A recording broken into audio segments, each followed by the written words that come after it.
이제 볼게요. 지금까지 했던 내용은 이제 거의 지난번 했던 거 복습했다라고 생각하시면 되고요. 오늘 이제 분류하는 방법에 대해서 한번 볼 건데요. 보셔서 알겠지만 굉장히 좀 복잡하죠. 그래서 이게 이제 여러분들 뭐 시험 보거나 할 때 가장 중요한 파트가 될 거고요. 문제집에서도 좀 많이 고민하고 풀어야 될 것들인데, 오늘 뭐 과학에서 대부분 뭐 많은 것들이 이해하고 개념 이해하고 풀 수 있는 것들도 있지만 꼭 외워서 풀어야 되는 것들도 있거든요. 딱 봐서 알겠지만 이건 외워야 되는 것들이겠죠. 그지? 그리고 좀 복잡하니까 천천히 한번 볼게요. 자, 38페이지 이번에는 생물의 분류 체계에 대해서인데요. 아까 전에 우리가 생물을 분류할 때 종속, 과목, 관문, 계라고 해서 여러 단계를 거쳤는데 그 중에서도 계, 가장 큰 단위 있죠. 그 단위를 우리가 5개로 기본적으로 나눌 수 있거든요. 물론 이제 과학자들마다 여러 단계로 분류하는 과학자들도 있지만 일반적으로 우리가 배울 때는 5개 정도, 6개로 나누는 사람, 니네가 이제 학년이 조금 높아지면 나중에 6개로 구분이 될 거고요. 지금은 우리가 조금 더 단순화시켜서 한 5개 정도로 해서 배우게 돼요. 중학교에서는. 생물의 분류 체계 한번 보시면요. 5개라고 해가지고 아까 우리 개가 가장 큰 단위라고 했잖아. 그래서 개 중에서 5개의 단위로 나누고요. 이제 원핵 생물계, 원생 생물계, 균계, 식물계, 동물계. 그래서 뭐 밑에 한 동물계, 식물계 정도는 우리가 들어본 애들이에요. 말 그대로 동물과 식물을 분류하는 기준이고요. 균계는 쉽게 말하면 버섯 생각하시면 돼요. 버섯이 생긴 건 약간 뭐 식물처럼 생기기도 했고 하지만 또 특징적으로 보면 동물적인 특징도 가지고 있거든요. 그래서 얘는 좀 중간 단계다 생각하시면 되고요. 원생 생물은 뭘까 하는데요. 여러분들 미생물이라고 들어봤죠? 미생물이라고 생각하시면 돼요. 그래서 원생 생물계 밑에다가 미생물을 써놓으세요. 그리고 미생물은 정말로 그냥 약간 동물적인 특징을, 약간 생물인데 작은 애들이잖아. 근데 위에 보시면 원핵 생물계 돼 있죠. 원핵 생물계는 미생물하고 또 다르네요. 세균이에요, 세균. 그래서 원핵 생물계 밑에는 세균이라고 써놓으시면 돼요. 그래서 단어 자체가 굉장히 좀 어려우실 텐데, 원핵 생물, 원생 생물 좀 어려우실 텐데, 원핵 생물은 핵을 나누는 기준 중에서 핵의 원시적인 형태다 해서 원핵이에요. 얘네가 세균이에요, 세균. 그리고 밑에 있는 원생 생물계, 균계, 식물계, 동물계는요. 지금 오른쪽에는 안 나와 있지만요. 세포에 핵이 있다 돼 있죠. 이게 진핵이라고 해요. 진짜 핵이 있다고 해서. 이따가 이제 설명할게요.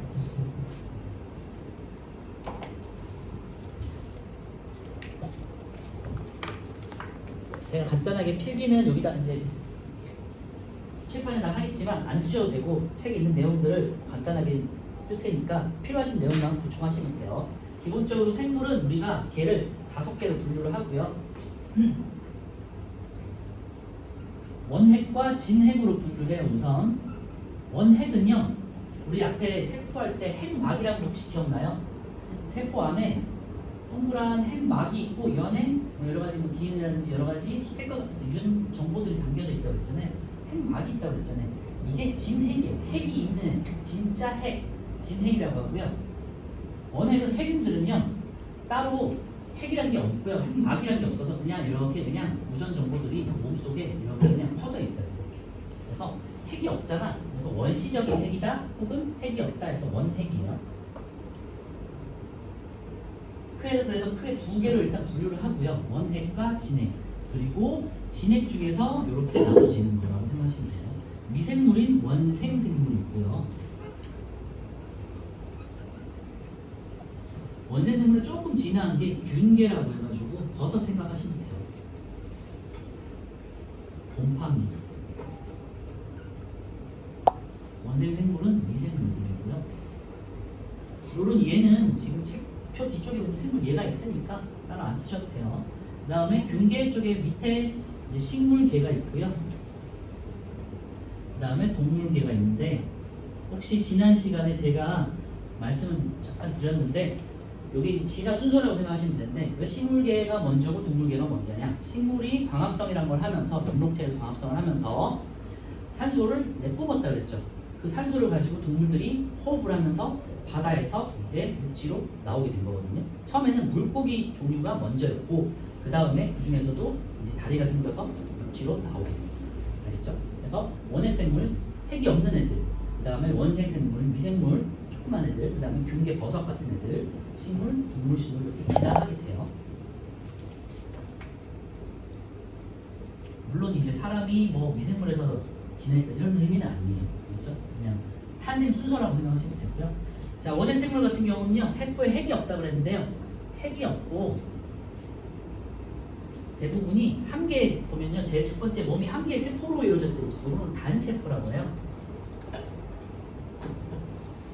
그래서 오른쪽에 생물 예를 보시면요, 대장균이니, 회령균이니, 충치균이니, 젖산균이니, 영주 말이라든지, 포도상구균이라든지, 남세균, 전부 거의 다 대부분 균자죠. 세균이기 때문에 그런 거예요. 그래서 특히 무슨 균 돼 있고, 여기 밑에 제가 남세균 하나 일단 써놓을게요. 얘가 조금 특이한 애라서. 그 다음에 이제 그래서 단세포 동물들이고요, 단세포 생물들이고요. 두 번째 보시면 세포에 세포벽이 있어요. 이 특징이 한번 기억해 둘게요. 우리 세포벽이 있었던 게 식물이었죠, 그치? 그리고 동물은 세포벽이 없죠. 지금 기억나요? 그런 특징이 있으니까 세포벽 한번 적어볼게요. 그리고 세 번째는 대부분 광합성을 하지 않지만 돼 있죠. 그리고 염주말처럼 광합성을 하여 스스로 양분을 만드는 것도 있는데요. 이 염주말 같은 애들을 우리가 남세균이라고 해가지고 얘가 뭐의 시초가 되겠니? 여기서 광합성하는 애, 식물의 조상이라고 생각하시면 돼요. 네. 이 여러 세균들 중에서 남세균이라는 애가 진화를 해서 이 식물 쪽으로 되는 거. 그러니까 식물의 시초가 되는 거지, 남세균. 알겠죠? 그래서 얘만 아까 전에 무슨 말 있었죠? 이 말자가 이 조류 같은 애들을 말하는 거예요. 그래서 얘네가 광합성을 해요. 대부분 당연히 이제 광합성 염록체가 없기 때문에 광합성을 안 하는데 얘만 시초적으로 광합성을 하더라라는 거고요. 선생님. 네. 그럼 남세균은요 세포벽이 있어요? 식물 계통이니까 있겠지. 기본적으로 제가 세포를 다 적어놨으니까 그냥 있다라고 생각하시면, 없을 수도 있겠지만 그냥 대부분은 있다라고 생각하시면 돼요. 그렇죠? 그래서 오늘의 특징은 핵이 없고 단세포고 세포벽이 있다. 그리고 그 중에서도 남세균 정도는 아니면 무슨 말돼 있는 애들은 광합성 조류 같은 애들이기 때문에 광합성을 하나 이 정도만 기억하시면 돼요. 특징들이 너무 많기 때문에 다 기억할 수는 없고요. 핵이 없고 뭐 세포벽이 있다. 이 정도만 기억하셔도 돼요. 이거는 이제 제가 사이드로 알려드린 거니까 중요한 거는 핵이 없고 세포벽 정도가 있다. 왜냐하면 세포벽은 동물이 없기 때문에 구분하는 기준이 되거든요. 자, 원생생물은 이제 미생물이고요. 핵이 있다고 그랬죠? 얘네는 다 핵이 있는 애들이에요. 진핵은 핵이 있어요. 원핵과 진핵에 대해서 제가 간단하게 옆에 써드릴 테니까 이따가 그것만 핵이 필요하시면 필요하십니다. 미생물 같은 애들은 이제 원생생물은요, 핵이 있고 그 중에서도 균계, 식물계, 동물계에 속하지 않는 생물물이라 돼 있죠. 이 말은 뭘까? 애매한 애들. 그러니까 여기서 이렇게 진화하는 과정에서 얘네는 가운데 낀 애기 때문에 요 특징도 가지고 있고 요 특징도 가지고 있는 거예요. 그러니까 그렇게 중요한 애들은 아니에요. 그랬죠? 먼저 우리가 동물이니 식물이니 균계인, 균류인을 분류해 놓고 나머지가 원생생물이겠지 이렇게 생각하시면 돼요. 그리고 미생물이다 보니까 우리가 아직 많이 밝혀지지 않은 것도 많이 있어요. 아직은 과학적으로. 오른쪽에 보시면 생물 예 우리가 많이 들어본 것들이 있잖아요. 단세포 중에 집신벌레, 아메바 같은 데 들어봤죠. 특히 우리 현미경 관찰할 때 집신벌레나 장구벌레니 장구벌레 아니고 집신벌레니 아메바 같은 걸로 표본해가지고 본 적 혹시 있을까요? 그죠? 그게 이제 미생물, 원생생물이 되겠고요. 다세포라고 해가지고 여기는 애매하죠. 여기는 단세포는 단세포, 얘네는 다세포는 다세포인데 얘는 단세포이기도 하고 다세포이기도 해요. 중요한 거 아니겠지, 그치? 얘네 보시면요, 다세포에 미역이 있어, 김이 있어, 그 다음에 다시마가 있어. 제가 지금 여기에만 따로 쓰는 이유가 있어요. 왜? 얘네는 광합성을 하거든. 그렇죠? 그래서 남세균 같은 무슨 말 같은 애들이 진화해서 얘네가 된 거예요. 그리고 여러분들 미역, 김, 다시마가 조류니까 식물일 것 같잖아요, 그렇지? 그냥 미생물 계통이라고 생각하시면 돼요. 식물이 아닌 거다. 알겠지? 그래서 이게 굉장히 좀 헷갈리거든요. 미역이나 김이나 다시마 생긴 그냥 식물처럼 생겼잖아. 근데 생물이 아니라 미생물 계열이고 원생생물로 분류된다. 알겠죠? 그래서 얘네가 지금 요 계열이 광합성하는 조상 계열이다라고 생각하시면 돼요. 이렇게 왼쪽에 보면요, 대부분 단세포지만 다세포다 넘어가고요. 기관이 발달하지 않았다 넘어가요. 기관의 발달 특징은요, 식물이나 동물처럼 진한 생물에서 나타나는 특징이거든요. 기관이 뭐냐면 우리 지난 시간에 간단하게 말씀드렸는데 위나 간 이런 것처럼 특정 기능을 하는 것들을 말해요. 그죠? 식물 같은 경우는 잎, 줄기, 뿌리 그런 애들이 기관에 속해요. 그래서 이런 고등 생물들은 기관이 있는데 얘네는 하등하다 보니까 기관이라는 게 없다. 알겠죠? 그 다음에 그러니까 원예 생물은 그렇게 특별히 중요한 건 없어요. 이번에 균계가 되게 중요하고요. 왜냐? 식물은 식물적인 특징 너무 잘 알잖아, 그치? 식물 모르는 사람 없죠. 동물적인 특징 다 알지. 그런데 우리가 버섯에 대해서는 잘 몰라요. 그래서 균계에다가 한번 뭐 동그라미 치거나 별표 쳐놓고요. 그래서 한번 볼게요. 버섯을 생각해 보세요. 운동성이 없고 광합성을 하지 않는다. 자 보세요. 당연히 버섯은 이동하지 않죠. 그치? 그러니까 운동성이 없어. 그리고 곰팡이도요. 곰팡이 봤는지는 모르겠지만 곰팡이 빵 같은 데다 곰팡이가 피잖아요. 그치? 그러면 걔네가 이동하는 거 아니지. 그냥 스스로 이렇게 한 곳에서 서서 점점 이렇게 퍼져나가는 거지. 그래서 운동성은 없어요. 균계, 운동성, 그러니까 이동하지 않는다는 뜻이겠죠. 그 다음에 얘가 버섯은 뭔가 식물처럼 생겼지만 광합성은 하지 않는다.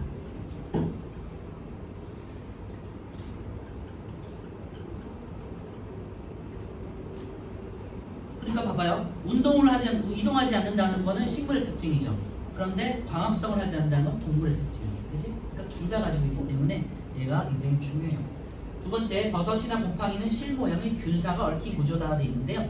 혹시라도 곰팡이나 이런 거, 곰팡이 같은 거를 현미경 관찰해 보신 친구들은 이렇게 해서 이렇게 실처럼 해가지고 이게 균사라고 해가지고 실처럼 생겼거든요. 이렇게 사자가 실사자 그리고 균자가 우리 뭐 세균할 때 그 균자예요. 이런 균 뭐 같은 것들이 이렇게 실처럼 이렇게 나열돼 있어요. 움직이지도 않고.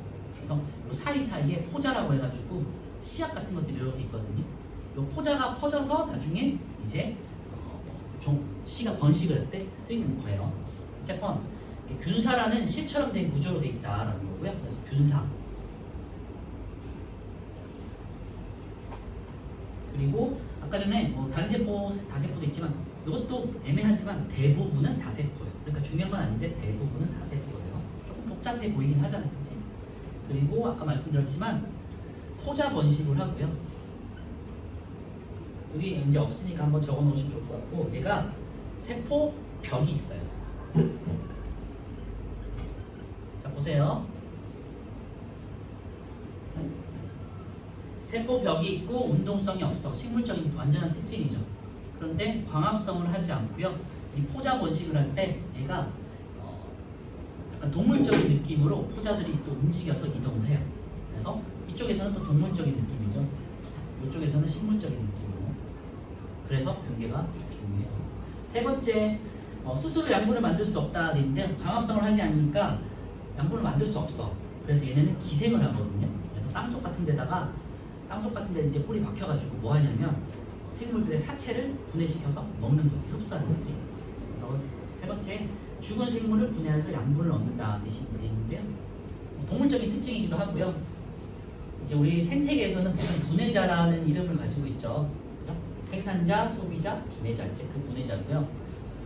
생물들을 이제 분해해서 시체들을 먹고 살기 때문에 양분으로 분해자라고 해요.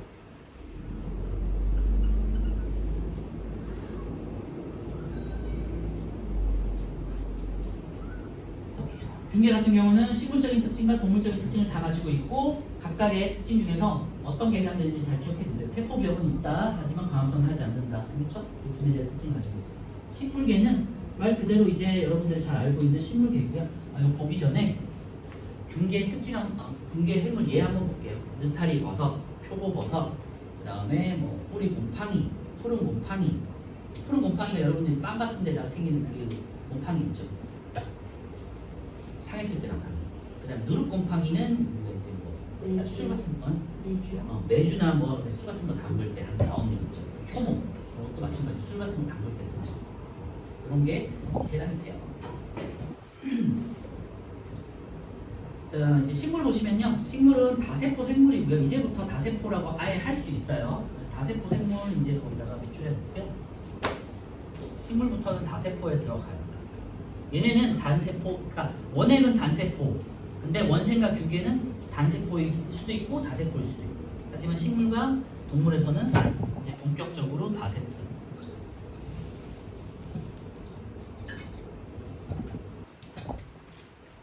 그리고 아까 전에 또 언급도 했고 지난번에도 말씀드렸지만 식물의 특징은 세포벽이 있다. 동물은 세포벽이 없다. 그리고 이제 광합성 한다 그랬죠? 그리고 꼬리 줄기과 같은 기관이 발달해 있고요. 이 정도. 오른쪽으로 보시면요, 우산이끼, 쇠뜨기, 고사기, 고사리, 해바라기, 소나무, 진달래 등인데요. 아래쪽에 있는 해바라기, 소나무, 진달래는 여러분도 잘 알겠지만 씨앗으로 번식하는데 종자 번식. 그리고 오른 위쪽에 보시면요, 이끼, 쇠뜨기, 고사리, 고사리나 이끼 정도는 알 거예요. 이런 애들은 이 균계처럼 호자 번식을 해요. 그러니까 약간 좀 균계에서 또 진화됐다고 생각할 수도 있겠죠. 그건 중요한 건 아니니까 어쨌건 이 정도 광합성을 하고 세포벽이 있다. 당연히 이제 유동성은 없죠. 이제 운동성이 없고 한 곳에 고정되어 있기 때문에 식이라는 말을 써요. 식물계. 그런데 동물계 같은 경우는 운동성이 있잖아. 이동을 하잖아요. 그래서 동자를 써서 움직일 동자를 써서 동물계로 분류하고요. 다세포이기도 하고 그 다음에 세포벽이 없다 그랬죠.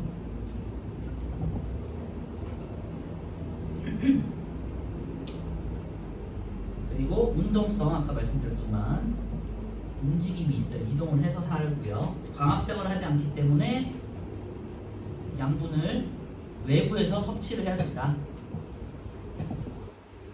그리고 기관이 발달해 있다. 이 정도는 올라도 되고요. 그 다음에 번식 같은 경우는 암수로 구분해서 번식을 한다. 예를 들면 미생물 같은 경우는 암수 구분이 없거든요. 근데 이제 동물이나 식물 같은 경우는 암수 구분이 있죠. 식물은 없을 수도 있지만 동물은 무조건 있죠. 그래서 동물의 예를 보시면요, 해파리, 지렁이, 달팽이, 나비, 불가사리, 말 등 여러분들이 잘 알고 있는 것들이고요. 그래서 다시 한번 정리하면 광합성하는 애들, 여기 원핵생물 중에서도 남세균 같은 애들이 원생생물에서는 미역김 다시가 이어지고 이렇게 식물로 이어진다. 이 정도 기억해 두시면 될 것 같고요. 여기 빈 왼쪽에다가 원핵과 제가 진흙에 대해서 간단하게만 메모할 때 그것만 한번 적어보세요. 원핵 같은 경우는 아까 말씀드렸지만 핵이 없다고 했잖아요. 그래서 얘는 핵막이 없고요.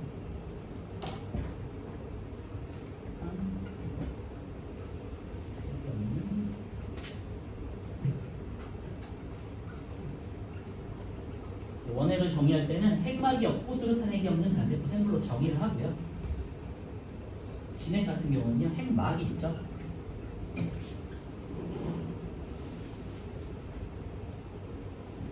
뚜렷한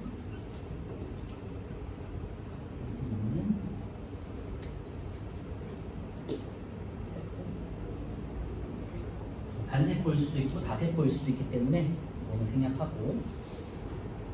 그래서 우선 처음에 볼 때는 원핵과 원생이 되게 헷갈리거든요. 근데 부분은 어쨌거든 원핵은 핵이 있느냐 여부니까 원핵과 진핵을 구분하시고 그 다음에 진핵에서 원생, 생물의 원자, 원시 형태다 이렇게 생각하는 거잖아요. 그치? 그러니까 핵이 없는 거는 아주 기초적인 단계인 거고 그 다음에 생물의 기초적인 거는 원생으로 이어졌지. 그리고 균계, 식물계, 동물계 이렇게 5개. 각각의 특징들 중에 다시 정리하면 원핵은 핵이 없고요. 세포벽이 있다는 거 그 정도 기억하시면 좋을 것 같고요. 광합성을 하기도 한다는 거. 원생은 못했고 균계는 동물적, 식물적 특징이 다 있다는 거. 식물은 세포벽 계속 강조하고요. 그 다음에 광합성을 한다는 거 두 개 굉장히 중요하고 동물은 세포벽이 없고 광합성을 안 해. 그치? 그 정도 그냥 그래서 그런 특징이 나타난다 이렇게 생각하시면 되겠죠?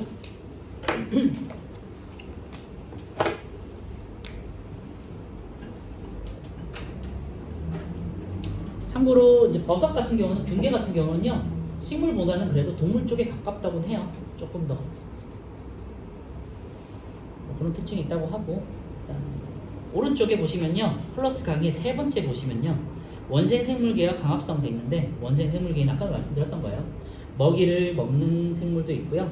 광합성을 하는 생물도 있다. 미역김 다시마는 광합성을 하는 다세포 생물에 들어간다. 이 정도 체크해 주시면 될 것 같고요. 자, 버섯의 균사 4번 보시면요. 버섯의 몸은 균사로 이루어져 있다 돼 있고요. 균사는 세포벽에 있는 여러 개의 세포로 이루어져 있다. 버섯이나 곰팡이 같은 거 관찰해 보시면 아까 말씀드렸지만 실처럼 구조로 돼 있다. 그 사이사이에 포자라는 게 있고 네. 이렇게 번식할 때 이동을 한다. 정도까지만 생각해 주시면 되고요.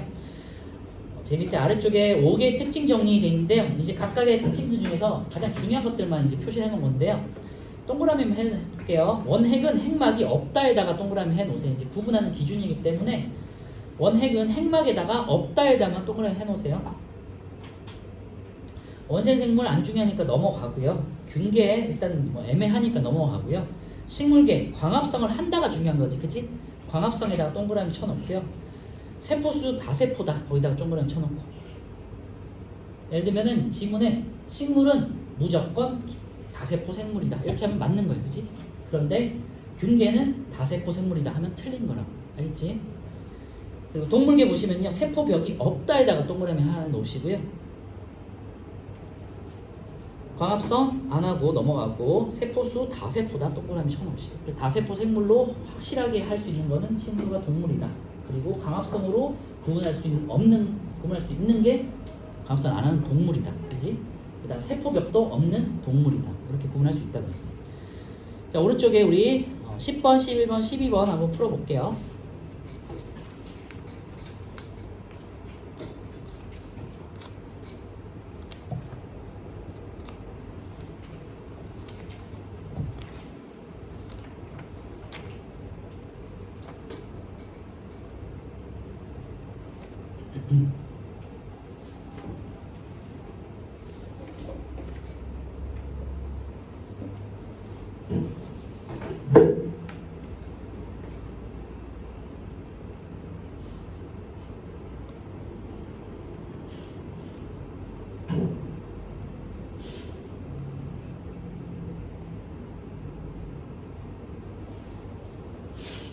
자, 원핵은 미생물이 아닌 세균 계열을 찾으시고 원생은 미생물을 찾으시는 거예요.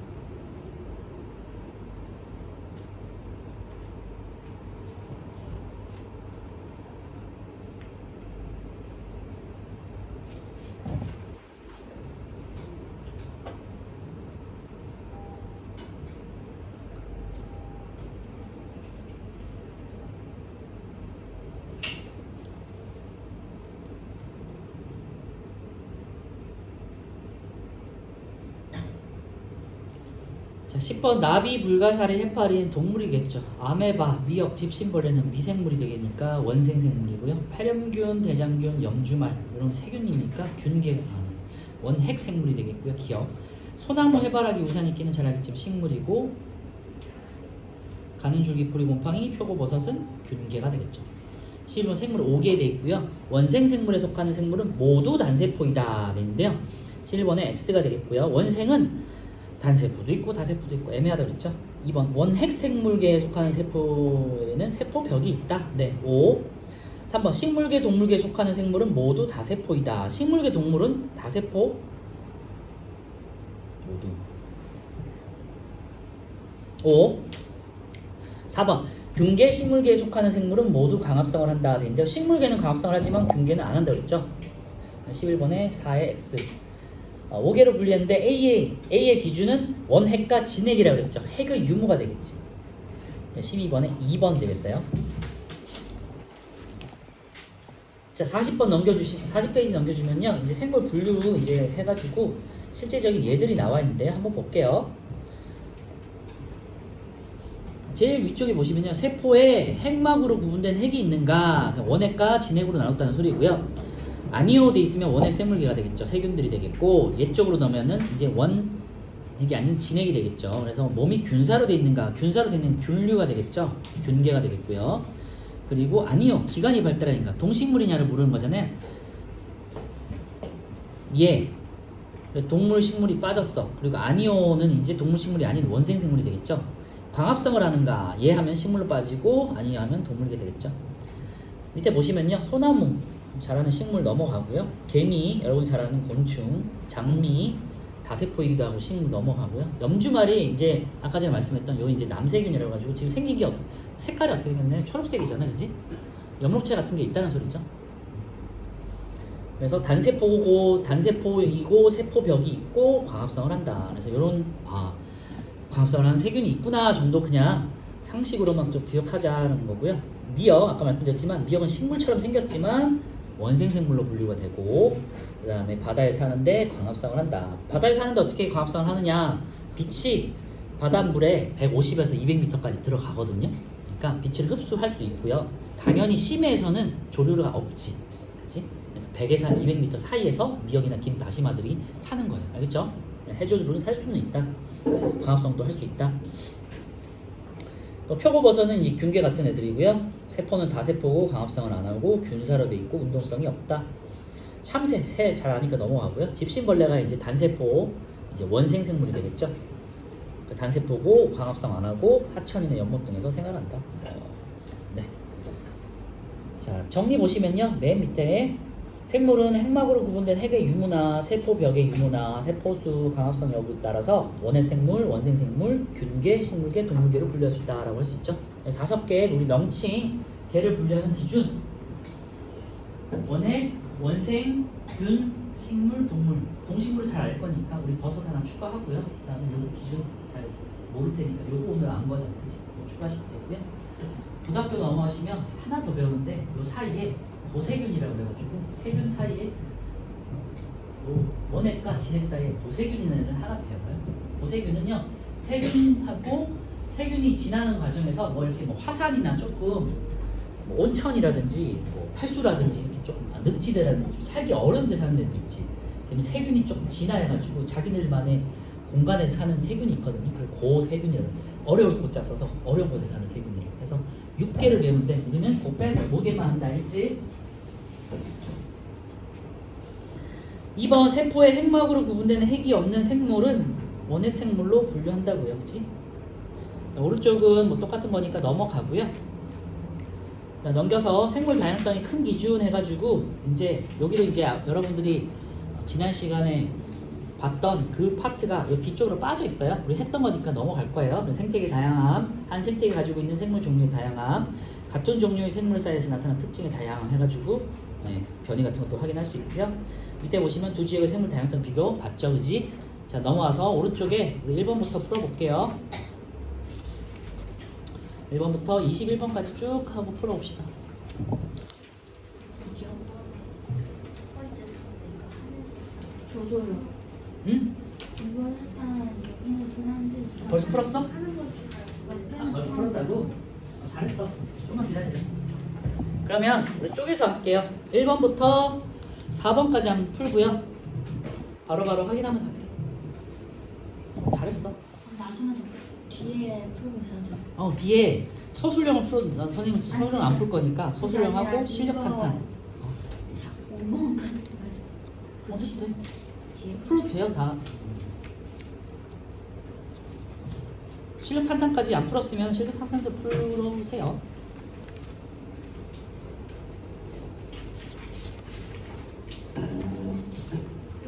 내신 숙소를 하려고 응? 지금 내식 숙숙 하고 있어요. 43페이지.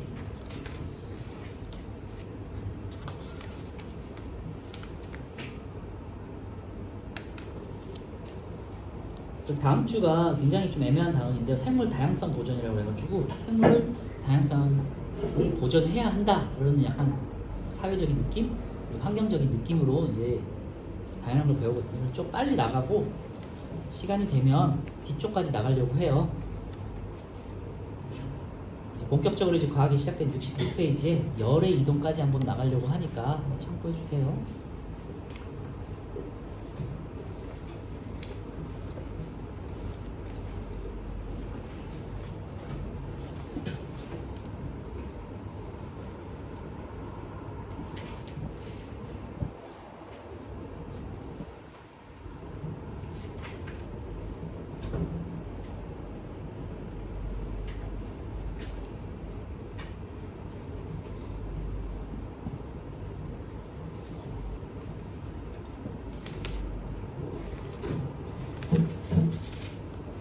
자, 1번 생물 다양성에 대한 설명을 옳지 않은 것도 있고요. 아까 전에 했던 거니까 그냥 빠르게 할게요, 이거는.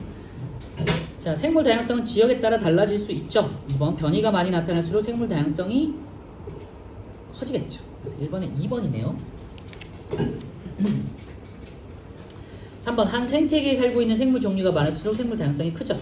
같은 종류의 생물 사이에 나타나는 특징이 다양할수록 생물 다양성이 크고요. 5번 넘어가고요. 2번 생태계의 다양함과 생물 다양성이 관계되어 있고요. 기억 생태계가 다양할수록 생물 다양성이 크죠. 네, 생태계의 다양함과 생물 종류의 다양함 서로 관계가 없는 게 아니라 많죠. 그렇죠? 틀렸고 디귿 숲, 바다, 사막 등 여러 종류의 생태계는 환경에 맞는 독특한 종류의 생물이 살고 있죠. 뭐 당연한 내용들이니까. 이번에 기억 디귿에서 4번 변이 아까 전에 했던 거니까 답은 3번에 2번이고요. 생물이 다양해진 것은 변이와 관련이 있다고요. 네, 4번 변이에 해당하는 것을 모두 고르면 되는데요. 했잖아, 이제 한 종류에서 찾아는 거. 단풍나무 2번 있고 얼룩말 3번 있네요. 그래서 2번, 3번. 자, 북극 5번, 6번도 다 아니까 6번은 이제 잘 알죠? 온도. 6번에 2번 그냥 체크하시면 되고요. 5번 북극여우와 사막여우의 차이는 환경적인 온도의 차이였죠. 기억 사막여우의 큰 귀는 열을 방출하기에 유리하다. 기억 맞고요. 니은 북극여우는 몸집이 커, 그지? 열의 손실을 줄이기에 유리하다. 아니죠. 디귿 여우가 서로 다른 환경에 적응하면서 생물 다양성이 커졌죠. 특히 온도에 적응하면서. 그래서 5번에 4번이고요. 뒤쪽은 7번부터는 또 한번 풀어볼게요. 7번부터 3번요. 3번의 변이에 대한 설명을 옳지 않은 것도 있는데요. 2번 생물이 다양해진 것은 변이와 관련이 있죠. 그치? 7번, 8번 한번 풀어보세요.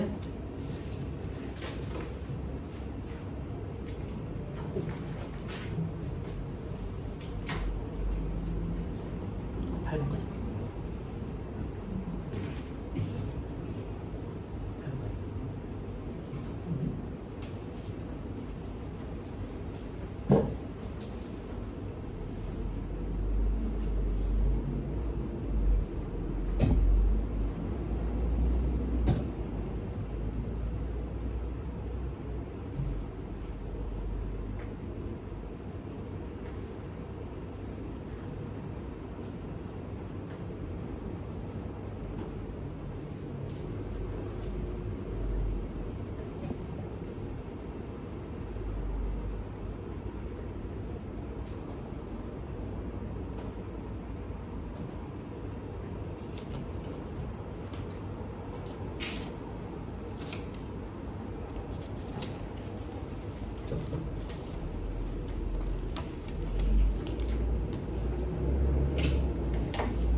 자, 7번 다음은 생물이 다양해지는 과정을 순서 없이 나타낸 거 아까 했으니까 찾아보면 7번에 몇 번일까요? 5번. 가라, 다, 나가 되겠고요. 8번 갈라파고스 제도의 핀치 제도 우리 다양한 많이 해봤으니까 8번은 몇 번일까요? 3번. 3번 기억연대인데 다양한 변이를 지닌 핀치가 환경에 적응하는 과정을 통해 부리 모양이 다양해졌다. 그죠? 핀치 부리 모양이 다양해지는데 직접적인 환경 요인은 먹이 때문이다. 지금 많이 사용하는 기관은 발달하고 사용하지 않는 기관은 퇴화하면서 부리 모양이 다양해졌다. 이거 비슷하게 생각할 수도 있는데 이건 진화라고 해가지고 나중에 배울 건데 좀 달라요, 내용이. 8번에 3번이었고요. 자, 9번부터 이제 오늘 본격적으로 배웠던 거잖아요. 그래서 13번까지가 이제 종의 분류까지니까 단계 한번 볼게요. 14번부터는 또 다음에 할게요. 이어서 할게.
선생님 우산이끼가 뭐예요?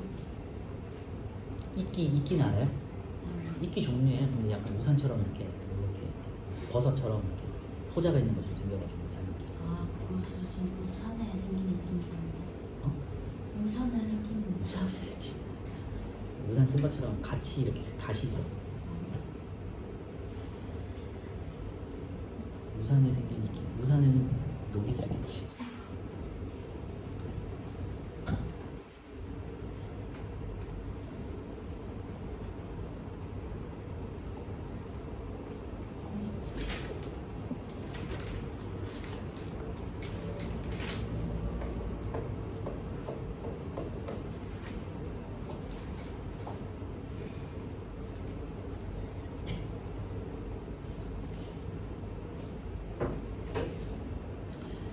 자, 9번 볼게요. 생물 분류에 대한 설명, 종속 과목 강문계를 하는 거였고요. 기억, 생물 구의 특징을 기준으로 생물을 분류한다. 맞죠?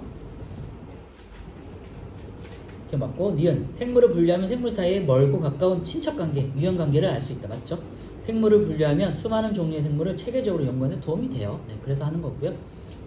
중요한 문제는 아니고 기억, 니은, 디귿입니다. 10번 이제 여기서부터는 조금 중요하고요. 종에 대한 설명인데요. 생물을 분류하는 가장 기본적인 단위였고 번식할 수 있어야 된다 그랬죠. 생물을 분류하는 기본 단위이다. 여러 종이 모여서 하나의 속을 이룬다. 맞고요. 생김새나 서식지가 비슷하면 같은 종으로 분류한다 되는데요. 이게 틀렸어요. 예를 들면은 생김새. 핀치새 같은 거는 예를 들면 응? 핀치새가 막 불이 달라고 핀치새는 이제 생김새 자체는 비슷한 거죠. 핀치새는 이제 굳이 분류를 하면요, 아종이라고 그래가지고 종 밑에 또 뭐 하나 있거든요. 그냥 상관없는 내용이고요. 종속과 뭐 이렇게 쭉 가는데 요 아래쪽에 아종이라고 또 있어요. 이거는 지역에 따른 분류예요. 예를 들면은 열대 코끼리, 무슨 어디 코끼리 이런 식으로 나머지 아시아 코끼리 이렇게 나누잖아. 지역에 따른 분류가 아종이라고 하거든요. 이거는 뭐 어차피 상관없고, 생김새가 비슷한 거는 종으로 분류는 할 수 없지, 그치? 아까 전에 말했지만 예를 들면 말하고 뭐였니? 당나귀. 당나귀가 비슷하게 생겼지만 같은 종은 아니잖아. 그러니까 생김새로 분류할 수는 없죠. 그리고 호랑이와 삭 같은 것도 비슷하게 생겼지만 다르잖아. 그래서 3번이에요. 생김새나 서식지가 비슷하다. 서식지가 비슷하다고 해서 같은 종으로 분류할 수는 없지, 그지? 우리랑 강아지랑 같이 사는데 같은 종은 아니지. 3번이고요. 4번 같은 종에 해당하면은 모두 같은 과가 더 큰 개념이니까. 5번 두 생물 사이에 번식 능력이 없는 자손이 태어나면 두 생물은 서로 다른 종이다. 그죠? 번식 능력이 굉장히 중요하다고 그랬고요. 11번 종속 과목 강문계를 쓰시면 되겠죠? 12번 생물의 분류 단계에 대한 설명돼 있고요. 가장 큰 분류 단위는 계이다. 맞죠? 그리고 강은 문보다 작은 분류 단계이다. 종속 과목 강문계. 종속 과목 종속과목 강이 문보다 작은 거죠. 네. 3번 같은 과인 생물은 모두 같은 속에 속한다. 아니지, 반대지, 그죠? 과가 더 큰 거니까. 그래서 3번 틀렸고요. 4번 동물과 식물은 생물을 개 단위로 분류한 것이 더 맞고요. 좌분 분류 단위에 함께 할수록 가까운 친척 관계다. 네, 맞아요. 그래서 12번에 3번이고요. 호랑이, 사람, 삭인데요. 제일 위쪽에서는 동물계로 같아요. 문을 보시니까 척삭 동물 무늬로 같아요. 척삭이란 게 이제 척추 동물을 말하는 척추 있는 거. 강 보니까요. 포유강도 똑같아. 이제 포유 아까 말씀드렸지만은 젖먹이를 말하는 거예요. 젖먹이. 엄마 젖 먹고 사는 동물들. 목을 보니까요. 호랑이는 식육목. 이제 뭐 육식을 한다는 소리겠죠.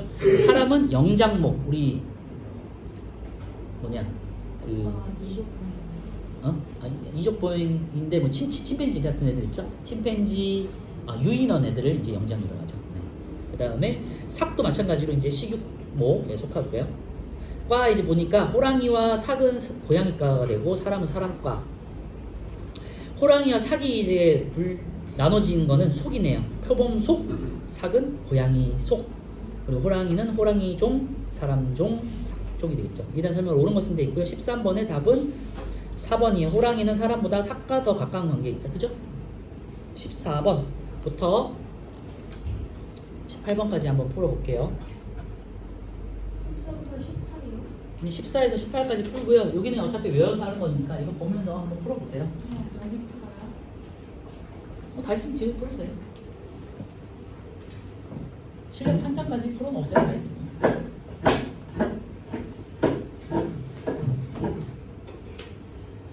다시 말씀드리면 여기는 어차피 암기해서 풀어야 될 것들이니까 보고 해도 돼. 그냥 정확하게만 하시면 되고요. 대신에 미리 이제 그런 분류를 할 때 뭐 세포벽이라든지 광합성이라든지 이런 것들을 각각의 특징들을 한두 개씩만 꼭 기억해 두시면 도움이 되겠죠.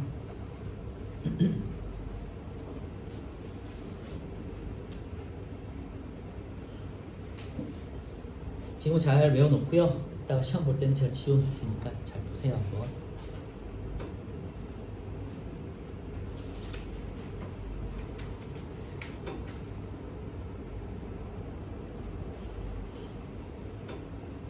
원래 시험이란 게 그때 반짝 외우고 잊어버리는 거잖아. 시험 보고 잊어버리는 거잖아. 지금 외우고 시험 보고 잊어버리세요.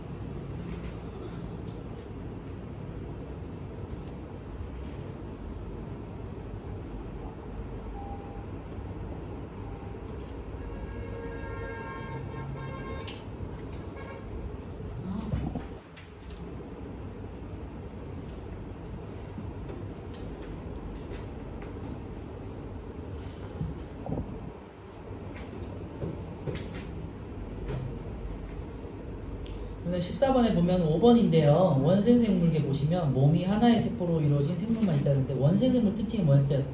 애매하다 그랬잖아요. 애매하다 그랬지. 그러니까 단세포도 있고 다세포도 있고. 그래서 14번에 5번이에요.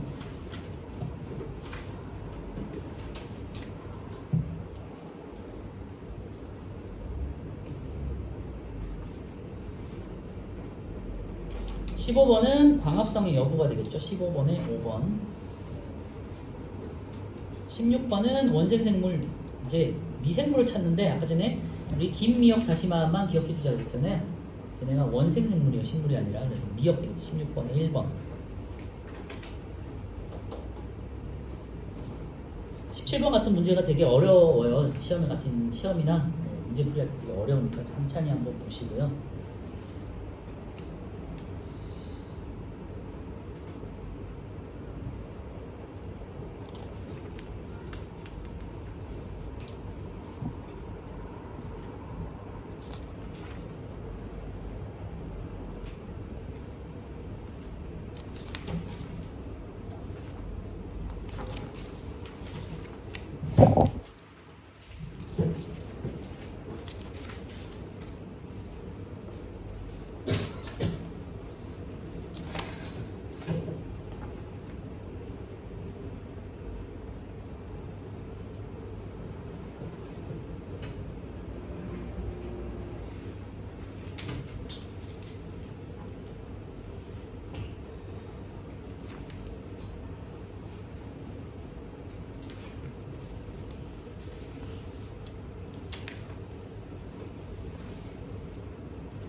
생물의 5개의 분류는 우리 지난 시간에 했던 세포의 각 그 소기관들이 있었죠, 그치? 뭐 핵부터 해서 뭐 마이토콘드리아, 엽록체, 뭐 세포벽이니 세포막 이런 것들이 있었는데 그거랑 요거랑 같이 연관해서 같이 공부하시면 돼요.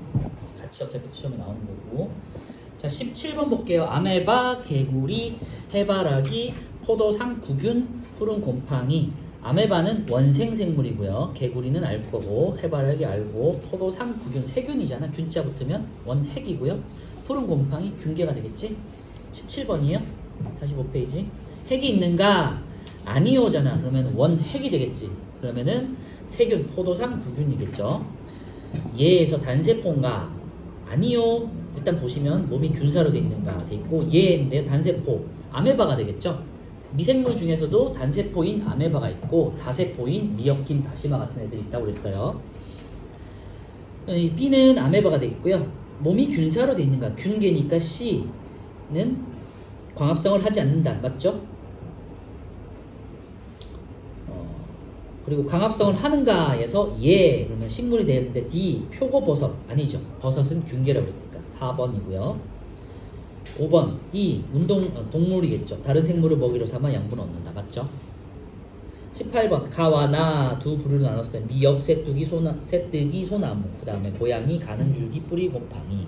뭘까요? 18번에 몇 번? 3번. 2번이죠. 2번 미역 원생인데 광합성 한다고 그랬고요. 쇠뜨기 식물 쇠뜨기 균계예요. 아닌데 죄송해요. 쇠뜨기 식물이고요. 그 다음에 소나무는 잘 알 거고 식물. 그리고 나는 고양이 그리고 가는 줄기 뿌리 곰팡이 균계잖아요. 광합성하지 않고. 그래서 18번에 2번 쇠뜨기가 고사리 같은 애들이에요. 자, 19번 여러 가지 생물을 몇 가지 기준으로 다 분류했다고 그랬고요. 생물을 기준으로 했을 때 가와 나로 기준했는데 염주, 말, 대장균, 폐렴균, 원핵이네, 그치? 세균 애들이니까. 나는 진핵이고요. 다는 해바라기, 쇠뜨기, 소나무, 식물이고 라는 곰팡이, 표고버섯, 균계네. 자, 이에 대한 설명 옳은 것도 있고요. 19번의 답은 볼게요. 가와 나의 분류 기준은 핵의 유무이다. 이거 맞고요. 니은 다는 광합성을 하고 광합성해. 라는 광합성을 하지 않는다. 맞죠? 세포벽의 유무를 기준으로 다와를 구분할 수 있다. 돼 있는데요. 보시면 균계도 세포벽이 있어. 그지? 식물은 당연히 세포벽이 있고. 그래서 이것은 틀렸죠. 19번에 4번이고요.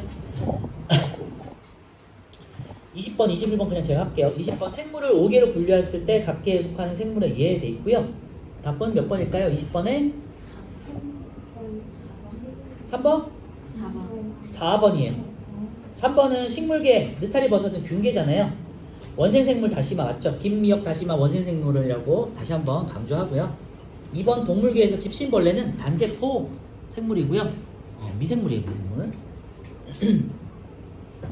21번 5개의 특징이 제가 이제 동그라미 쳐줬던 거 기억하시고요. 보시면 세 번째 A와 B가 있는데 네 번째 B가 있는데요. 광합성 안 한다. 균계가 되겠죠. 광합성 한다. B가 식물 되겠죠. 이런 식으로 특징 하나씩 찾아서 특징을 찾아서 이렇게 빈칸 메우는 식으로 나와요. 이에 대한 설명은 옳지 않은 것도 있고요. A는 균계, B는 식물계이다. 2번 가는 줄기, 뿌리, 곰팡이는 A, 균계에 속한다. 맞죠? 3번 A에 속하는 생물은 스스로 양분을 만들지 못한다. 맞죠? 광합성의 여부는 A와 동물계를 분류하는 기준이 된다. 균계가 아니고 B와 동물계를 분류하는 기준이 되겠죠. 21번에 5번도 맞고요. 식물에는 세포벽이 있다. 그죠? 여기까지만 하죠. 실력 탄탄 숙제로 한번 해보시고요. 다시 말씀드리지만 다음 주에 생물 다양성 보전은 되게 간결한 내용이라서 빨리 넘어갈 거고요. 1시간 안에 넘어가고 그 다음에 이제 본격적으로 이제 열이라고 해가지고 과학이 본격적으로 이제 시작된다고 생각하시면 돼요. 조금 어려운 내용도 시작되고 열의 이동도 그렇게 뭐 중요한 내용은 아니고요. 1학기 내용에서는 제일 뒤쪽에 이제 물질의 상태 변화해가지고 고체, 액체, 기체가 될 때의 상태 변화 있죠. 요게 여러분들한테 조금 더 중요하고 사실은 과학에서는 지금 여기 바뀐 궤정판에서는 2학기에 있는 내용들이 다 중요한데 다 지금 2학기로 빠져 있어요. 어쨌건 고생하셨고요. 화장실 가는 시간은 제가 한 2, 3분 드릴 테니까 갔다 오고 좀 쉬었다가 시험 볼게요.